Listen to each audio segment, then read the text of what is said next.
Welcome back to Q-Dads, it's me Steve, and yes, episode 2 of The Last of Us did deliver a spectacular episode with an amazing fight scene within the town and sticking true to the game, killing off good old Pedro Pascal as he makes his way to a different life, becoming somewhat fantastic. I also think they may have finally used the remaining budget from season 1 to bring us some infected. Clearly they were saving them all for this episode. But of course, following on from that, two things. One, we're not covering this from the game aspect. We're only discussing it from a TV point of view. But obviously, we know that in the game, Joel was killed. And it was pretty much almost spot on to how he died in this episode. And secondly, this episode for me was really great. Perfect visuals in some elements of it. And some lovely scenes that were just gripping.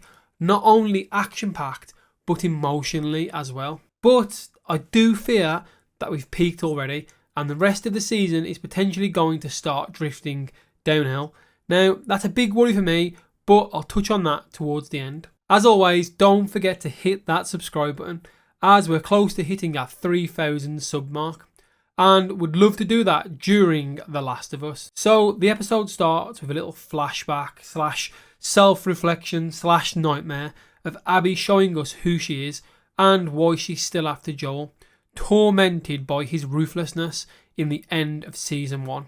And it turns out Abby's group weren't actually that far away from the town and are overlooking it within the mountains, with Abby keeping the lookout. We then see Ellie being woken up following the events of that New Year's Eve party. Now, it's interesting here that off camera, Ellie and Joel actually made amends after that argument and potentially the tension for the past few weeks to some degree, which is why she wanted to go on patrol with Joel the following day. And if you look carefully, the guitar was actually left within her room, meaning that they'd had a bit of a further conversation before they called it a night, which is nice to see. As they go out on patrol separately, turns out the town is on high alert, with the roots of the infected growing throughout the pipes beneath the town and alerting an enormous horde of infected. Coinciding that with a storm that's riding down from the mountains, it's causing a bit of trouble for the residents of the town and those who are on patrol. Ellie and Jesse end up making camp back in Eugene's secret hideout whilst waiting for the storm to blow over. Meanwhile, Abby is actually watching Joel and Dina from the top of the mountains and ends up falling down a bit of a snow slope and inadvertently wakes up this horde of infected as they begin to chase her.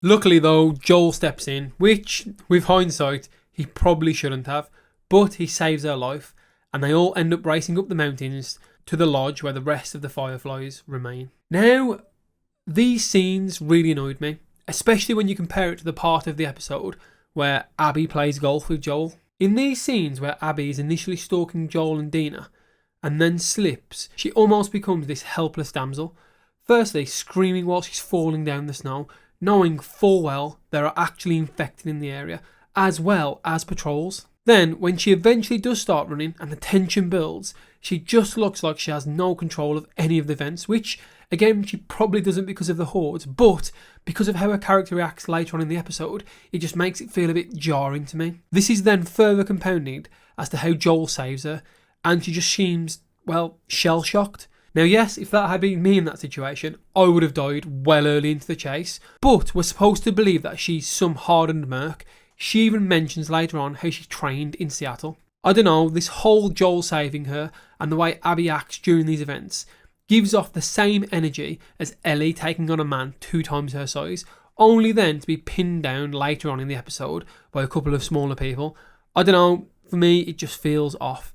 Again, I've not played the second game, so maybe Abby's character is supposed to be like this, putting on this brave facade and almost bravado. I don't know, let me know what you thought of that part. Anyways, moving on.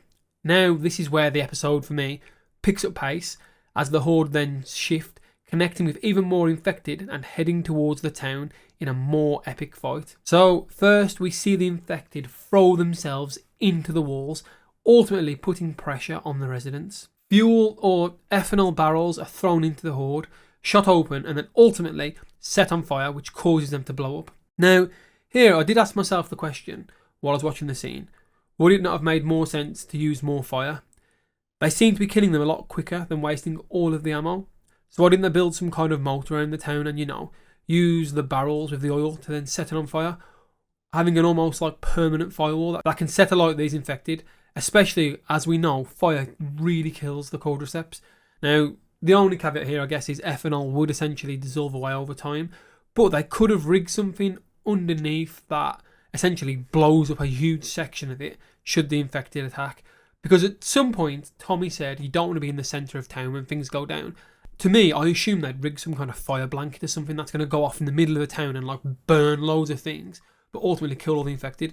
And when it turns out they just had flamethrowers, I was a bit let down. I thought they had a bigger plan there, especially sending everyone underground. But, of course, I still loved the choreography and the orchestration of the residents of the town, as they all have their roles to play. But, of course, that doesn't stop a berserker, who then makes his way into town by breaking down a wall on the other side. This causes an absolute onslaught, where we have people shooting down from the rooftops, who then also get taken down as the infected make their way through the buildings and tackle people off them. This was just an absolute crazy sight. A couple of residents with flamethrowers decide to ditch everything and leave poor old Tommy to fend for himself, but in a very heroic moment, he lures the berserker away from his wife by shooting it and burning it to a crisp, which at first I didn't think was going to happen, and his wife was going to step in and intervene. But now, instead, his wife lets loose the dogs, and you know what? I was really impressed with that sort of kind of John Wick trainee canine team as they took down a lot of these infected, and it was really enjoyable to see. Not only that, I genuinely do think the episode held suspense really well. As someone who only knew about Joel dying and not really knowing how it all went down, I think the episode did well. Just every scene felt like this huge pressure, and you were never quite sure who was going to live. I questioned if Tommy was going to survive, and that was just a great scene. Again, contrasting back to Abby, Tommy was clearly scared, but his training and his experience held him strong. I just think those scenes really set the mentality of these characters apart. But of course, on the other side of the mountain, we have Joel, who just helped Abby return, and yes, is then captured, shot in the leg and tortured with a golf club. And again, it was interesting here that the golf club she used to beat him on his legs and ultimately all over his body was then actually broken at the end, which was an addition to the game. Now, don't ask me anything else about the game because we've not played it, but I know that particular moment had a little difference. And this was the scene I was talking about. As soon as she shot Joel, Abby was a completely different person. Honestly, it was jarring to see. Again, I do hope it's meant this way and her character is ultimately going to have to deal with this personality split. I'm going to have one last moan here too. Again, I think Abby's character should have been more built. The way she was punching Joel at one point probably should have damaged her hands too, which I didn't really see on the character, as I suspect she's not used to close combat based on her size and how she was reacting, so I would have fully expected her to be hurt. Right, I'm done with the moaning here, moving on. Ellie does come in at the wrong time and manages to see Joel get stabbed in the neck with the broken club before we end the episode, with Ellie and the town just about surviving and clinging on, not knowing what were the bigger things that lie ahead, and Abby and the team just move on back to where they came from, most likely Seattle. Now, overall for me, I thought it was a pretty good episode. Like I said at the start, I think it started a little bit slower with a bit of character building, but then with the scenes of the infected running through the town and using things like the dogs that I mentioned, or even the oil canisters to begin with. And I must say there were a lot of good headshots going around, so I'm very impressed with the training of the town. But it was good, it just kept me on the edge of my seat between that and flicking back to the tension that Joel and the Fireflies had. I did question at first if they were actually going to kill him off, or are they going to change it up a bit, a lot like most showrunners do these days. But ultimately, the ending was decent. This was such a good episode with so much CGI going on for the infected. A lot of visual effects, which for me was great to see, especially on some close-ups of the infected. A lot of different elements there. Even the fire and explosions and the town being hacked up now does put worries in place. Are they going to be able to match that same momentum in the future episodes? Yeah, we expected one or two to kind of dwindle down a little bit, but will they be able to reach this level again? Or is that it? We've now peaked at episode 2, and moving forward the pace will just slow down. That's my opinion. I might be wrong, and that's where you guys need to let me know in the comments. Do you think they'll be able to carry on with a good pace season following that brilliant episode 2? I do need to point out here, I'm not sure if anyone alerted the town of the cordyceps in the pipes, so I do wonder if the ones that attacked this time were not directly linked to the pipes, and an even bigger threat is lurking. And finally, we'd like to know how you are finding the second season.